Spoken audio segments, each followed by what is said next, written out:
আসসালামু আলাইকুম, নতুন একটা ভিডিও নিয়ে চলে আসলাম। ইটস মি সুইটি ইসলামের মা। কেমন আছেন আপনারা? আই হোপ আপনারা ভালো আছেন। আপনাদের দোয়া আলহামদুলিল্লাহ ভালো আছি আমি। আজকে আমরা চলে যাব মোহাম্মদপুর, নূরজাহান রোড, সলিমুল্লাহ রোড, দুটাতেই যাবো, তাই দুইটাই নাম উল্লেখ করে নিলাম। যেহেতু ঈদে আমরা কোথাও যাই নাই বা ঈদে আমরা কোথাও বের হই নাই, কারণ হচ্ছে আমি একটু অসুস্থ ছিলাম, আর বাচ্চা মানুষ যেহেতু বাসায় ধরো কতক্ষণ বসে থাকবে, তো ওর জন্য আজকে বের হওয়া। তো আর কি বের হয়ে গেলাম আমরা তিনজন মিলে। তো রাস্তার মধ্যে যে ফাইজলামিগুলো করে কি বলবো, দিন দিন খুব দুষ্ট হয়ে যাচ্ছে আমাদের ময়না পাখিটা। ময়না পাখির জন্য দোয়া করবেন। আর কয়েকদিন যাবৎ যেহেতু বেশি গরম, তো কালকে গরমে পুরো অবস্থা খারাপ হয়ে গিয়েছে।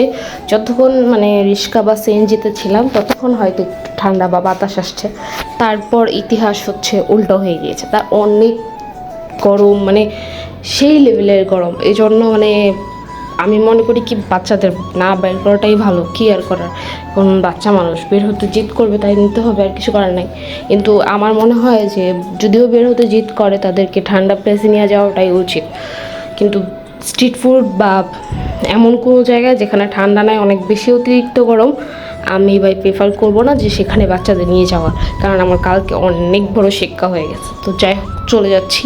আর যেহেতু আমাদের এখান থেকে ডাইরেক্ট মোহাম্মদপুর যাওয়ার কোনো সিস্টেম নাই, এই জন্য আমাদের ফার্স্টে যেতে হয় হচ্ছে আটি বাজার। আটি বাজার ওখান থেকে দেন হচ্ছে ওখানে যেহেতু রিক্সা বা অটো বা সিএনজির কোনো মতেই যাতায়াতের কোনো রাস্তা নেই, কারণ ওখানে ব্রিজ হচ্ছে, ব্রিজের একটা কাজ চলছে, তাই একটা পুল পার করে দেন হচ্ছে ওখান থেকে মোহাম্মদপুরে সিএনজি পাওয়া যায়। ওখান থেকে মোহাম্মদপুরে সিএনজি তুলতে হয়। দেন ওখান থেকে গোলচক্কর পার করে হচ্ছে আমরা যার যার মন্তব্যে চলে যাই। ঠিক আছে, আশা করি আপনারা বুঝতে পারছেন। দেন ওখান থেকে আমরা মোহাম্মদপুর মোচরে নেমে ওখান থেকে রিক্সা নিয়ে 30 টাকা বা 40 টাকা ভাড়া, যার থেকে যে নিতে পারে, হাইস্ট গেলে 40 টাকা, জাস্ট আইডিয়া দেওয়ার জন্য বললাম। দেন হচ্ছে ওখান থেকে রিক্সা নিয়ে আমরা সলিমুল্লাহ রোড বা হচ্ছে নূরজাহান রোড চলে যাচ্ছি। আর আমার মেয়ে মোহাম্মদপুরে গেলে সবচেয়ে বেশি পছন্দ করে হচ্ছে ইউনিক ফ্লেভার, যেটা বলছিলাম আমি। ইউনিক ফ্লেভারের একটা প্লেস আছে, ওখানে সবচেয়ে বেশি রাইসটা তার বেশি পছন্দ। তো সর্বপ্রথম তাকে রাইস খাওয়াতে নিয়ে চলে আসলাম, যেহেতু বের হয়েছি তার উসিল্লাতে। তো যখন আমার পিছে দেখলেন এসিটা, তখন মনে হচ্ছে যে আমি খুবই আরামে আছি। তারপর মেন কাহিনী শুরু হবে, কারণ স্ট্রিট ফুড যখন আমরা ট্রাই করতে যাব তখন অনেক বেশি গরম ছিল। যখন আমরা ইউনিক ফ্লেভারে গিয়েছি, তাদের মাত্র 2টা বলি ছিল, রাইস বোল। তো এই দুটোই আমাদের ভাগ্যের ছিল, তাই পেয়ে গিয়েছি।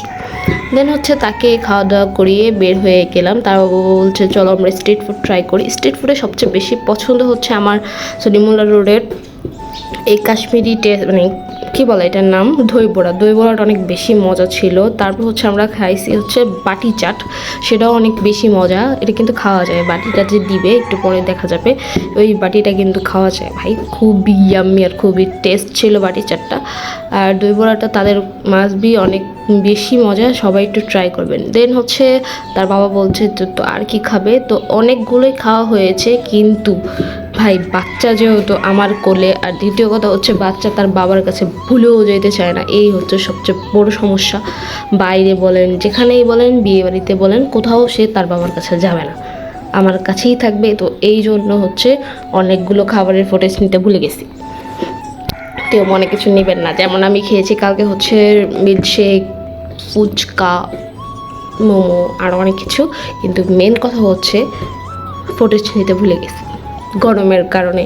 দেন হচ্ছে তখন কাঁকড়ার জন্য ওয়েট করতেছিলাম, কাঁকড়া নিয়ে পার্সেল নিয়ে বাসায় চলে আসছি।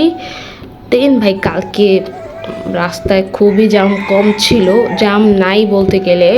গোলচক্কর সবসময় অনেক সময় অনেক জ্যাম থাকে, কিন্তু কালকে খুবই ফাঁকা ফাঁকা রাস্তা ছিল। ঢাকা শহর খালি খালি অবস্থা।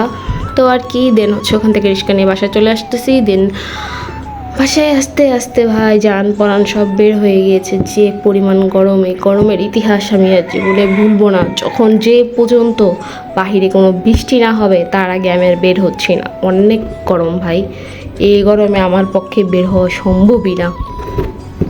যখন সিএনজিতে ছিলাম খুবই মজা লাগতেছিল, বাতাস আর বাতাস, কিন্তু বাতাসটা ছিল হচ্ছে গরম বাতাস।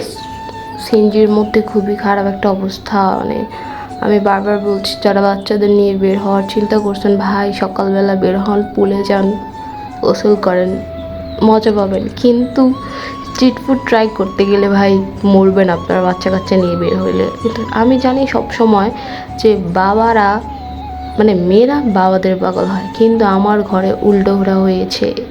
আমার মেয়ে হচ্ছে তার বাবার কোলে যাইতেই চায় না, বাহিরে গেলে সব সময় আমার কোলেই থাকবে। একটু দিলে কান্নাকাটি করে চলে আসে, কারণ হচ্ছে কি তার বাবা তাকে ভয় দেখায় যে তোমাকে বিক্রি করে দিব, তোমাকে সেল করে দিব, তোমাকে ওখানে দিয়ে দিব, ওখানে দিয়ে দিব। তো এই ভয়ে আর কি সে হচ্ছে তার বাবার কাছে যায় না। আর দ্বিতীয় কথা এইভাবে তো ছোটোবেলা থেকেই ও বাইরে গেলে আমার কোলেই থাকতো, তো ওই অভ্যাসটাই হয়তো বা হয়ে গিয়েছে। কিন্তু এই যে এখন তার বাবার সাথে চিপকিয়ে বসে আছে, কিন্তু কোলে নিতে গেলে সে তার বাবার কাছে যাবে না।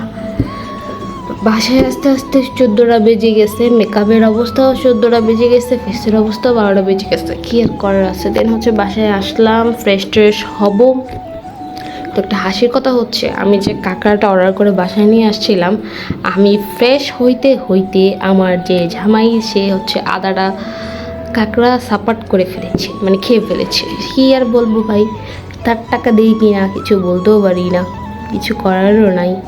সে খেয়ে ফেলেছে, তার ইচ্ছা হয়েছে। কিন্তু নর্মালি সে কাঁকড়া পছন্দ করে না। আমি সাথে সাথে পাগল হয়ে যাই, তাও সে কাঁকড়া খাবে না। আর এখন যে মুখ ঘিরে গেছে না, সে হচ্ছে রাস্তা থেকে আসার সময়, মানে আমরা যখন নাটিবাজার পার হইতেছিলাম তখন দেখি হচ্ছে একটা কাউ নামের ফল আর হচ্ছে জাম। আমি যেহেতু জাম খাবো তাই জাম নিতেছিলাম, আর সে হচ্ছে ওই কাউ খাচ্ছিল। আমি বলছি ভাই তুমি মেয়েদের মতো এত টক কেন খাও? সে বলে সে নাকি অনেক বেশি টক খেতে পারে। এই নিয়ে আমরা বাসায় কথা বলতে বলতে চলে আসতেছিলাম, আর আমার মেয়ে হচ্ছে মাথায় ব্যথা পাইছে, রিস্কা দিয়ে সে হচ্ছে মাথায় ধরে চুপচাপ বসে আছে খিচকে। এই যে বললাম না কাঁকড়ার কাহিনীটা, এমন অবস্থা। আমি ফ্রেশ হয়ে আস্তে আস্তে দেখি মানে আদা কাঁকড়া সাপাট। যাই হোক, সবাই ভালো থাকবেন, সুস্থ থাকবেন, আল্লাহ হাফেজ, টাটা।